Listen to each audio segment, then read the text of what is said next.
சொன்னாலும் என்ன சார் சொல்லுவாங்க, போன வையான்னு சொல்லுவாங்க. காலைல போலீஸ் ஸ்டேஷன் போவாங்க, தளி போலீஸ் ஸ்டேஷன் போவாங்க, தளி போலீஸ் ஸ்டேஷன் போயிட்டு காலைல வந்து கம்ப்ளைண்ட் கொடுக்குறாரு.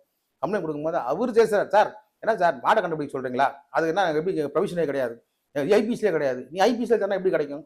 இந்தியன் பீனல் கூட இபிகோல போயிட்டு மாடு திருட்டு கேட்டா திருட்டில் தான் வருமே தவிர மாடுன்றது என்னது? அது கேட்டில் தெப்ட்ல தேடணும். கேட்டில் தெப்ட்ல செக்ஷன் 5ல போய் தேடணும். அப்புறம் கேட்டில் தெப்ட்னு செக்ஷன் இருக்குதுன்னு அப்பதான் தெரியுது. அதாவது இப்போ சொல்றேன், போலீஸ் வந்து வேலைக்கு வந்துட்டு சட்டம் படிக்கிறாங்க. நான் சட்டத்தை படிச்சுட்டு தான் வந்து இந்த தொழிலுக்காக வரும். அவங்க சம்பளம் வாங்குறாங்க, நாங்க மக்கள் கொடுக்குறத வாங்குறோம், கொடுக்கலன்னா விட்டுடுறோம். அவ்வளவுதான் எங்களோட பாலிசி. ரொம்ப அதிகமா 20 நிமிஷத்துக்கு மேல இருக்கு. நான் கொஞ்சம் நீங்க பேசுறதுக்கு காரணமே இந்த கமெண்ட்ஸ் எல்லாம் வருது இல்ல, நீங்க புரிஞ்சுக்கணும். கமெண்ட் போடுறதுக்கு எனக்கு டைம் இல்லை. எவனாவது கமெண்ட் வெகுடி கமெண்ட் போட்டா அவனை நீங்க பிடிச்சிங்க கமெண்ட் செக்ஷன்ல. நான் எதையுமே டெலிட் பண்ண மாட்டேன், புரியுதுங்களா? அதாவது சில வந்து பதிவு போட்டிருக்கேன், பணம் வாங்கிட்டு ஏமாத்திட்டேன். ஏங்க நான் திருப்பி கேட்கறேன், அப்படி யாரா இருந்தாலும் ஆட்லைன்ல வாங்க.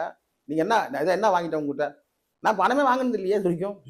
வாங்குறதா இருந்தாலும் அந்த செலவு வந்து அவங்களே பார்த்துப்பாங்க.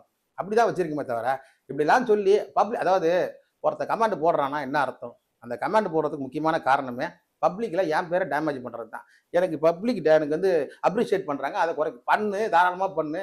ஒருத்த மேல நீ குறை சொல்றீன்னா அப்போ உன் மேலதான் தப்பு இருக்குன்னு அர்த்தம்.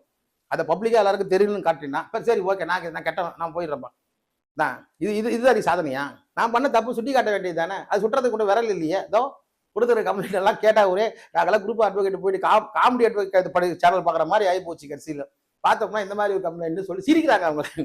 என்ன நீங்களா தான் பண்ணிட்டு இருக்கீங்க, இது கம்ப்ளைண்ட் எப்படி? அதாவது யாருக்கிட்ட யார் மேல பார் கவுன்சில தான் கம்ப்ளைண்ட் கொடுக்கணும் யாரோ சொல்லியிருக்காங்க போல் இருக்கு. அட்வொகேட் தப்பு பண்ணா, அட்வொகேட் தப்பு என்ன தப்புங்கிறத தெரிஞ்சா தானே. கலெக்ஷன் ஏஜென்சியை நான் தடுக்கிறது ஒரு பெரிய குற்றமா, தேசிய குற்றமா இது?